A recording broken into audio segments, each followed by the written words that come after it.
Mike and the Deaf Student.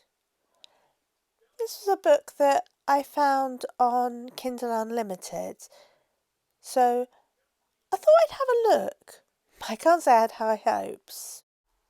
Okay, this is going to be a bit of a negative review, but not all negative, and please do listen to the end because I've got things to say about what I think the author could do that would be far, far better. As you can tell from the title, this is a book about Mike, not about the deaf student. And Mike is a bully. David, the deaf student from the title, actually all we really know about him is that he's deaf. That is his key personality trait. Oh, and we know that Mike bullies and abuses him just because he's different. Mike doesn't just get away with it. His teacher punishes him, but it's quite clear that that doesn't bother him. Yes, that's right, the teacher's caning him. This is a book from 2015.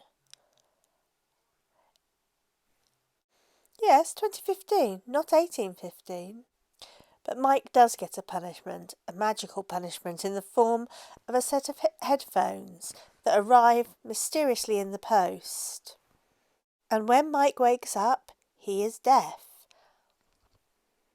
That's right, a mysterious deafness that the doctor doesn't understand is his punishment for being a bully. And being deaf really is a punishment. We get to see how unpleasant deafness is and how unhappy Mike is about becoming deaf. And even nearly dying in an accident on the road. And this is such a binary view of deafness. Either you're normally hearing or totally deaf. Mike goes onto the internet to look up the sign language so he can say sorry to David. And that fixes everything, and he's hearing by the next day. But interestingly, we hadn't established whether David uses sign language. So the moral of this story is that being a bully is wrong. And the one thing that will teach you that is experiencing what the children you torment experience as part of their everyday life. Oh, no, not the bullying, just the way that they're different. So before I tell you about some of the things I don't like, I'm going to tell you what I do like about this book. This is a very simple, clear story with simple, clear language and very clear, uncomplicated pictures. The simple story of empathy is told here. So, and now for the things that I didn't like. This book shows no deaf awareness. There's no understanding of what being a deaf person is, and David gets no character development at all. This is Mike's story, and it's about learning not to be a bully. There's no sense in which David has an individual personality or even how he communicates. At first glance, it looks like a book about deafness, but it really isn't.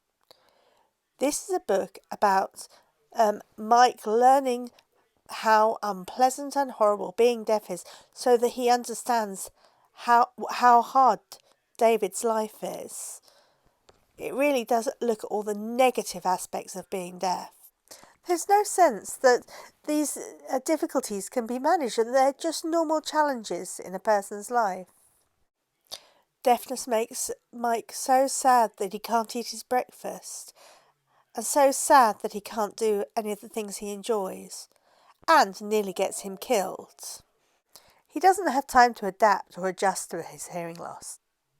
Overall, this book just felt inaccurate and old-fashioned. The doctor washes his ears out before realising there's nothing wrong with them. Doesn't he have an otoscope to look inside his ears? And the teacher doesn't teach him not to be a bully, she just hits him with a cane. Oh, and of course, he uses these headphones in his iPod. So this child gets a mysterious parcel in the post that he opens up and uses without consulting his parents. Someone's using a motor scooter on the pavement. I don't think the problem is that Mike can't hear. The moral of this story seems simplistic and not thought through, which makes me wonder, who is this book designed for? Is it designed specifically for children who bully deaf children?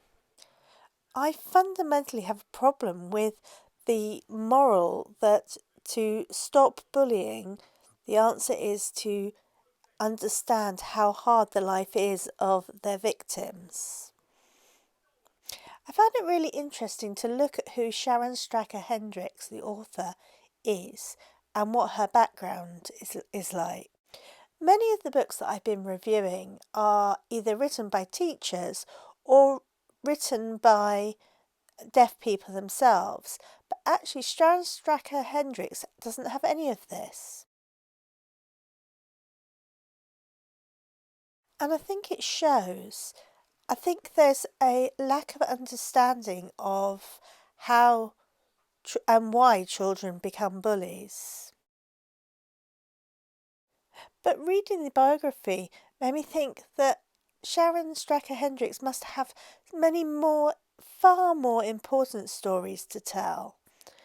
I mean, just the biography tells us that she met an astronaut when she was a child, and that as an adopted child she's recently been reunited with her birth family.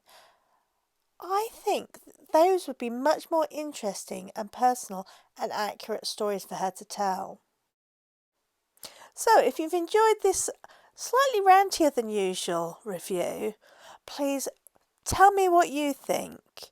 Would you read this book with your child? Now, please do like and subscribe and do all those things. That'll get you a chance to see other videos that I'm making, and I'll see you again soon. Bye!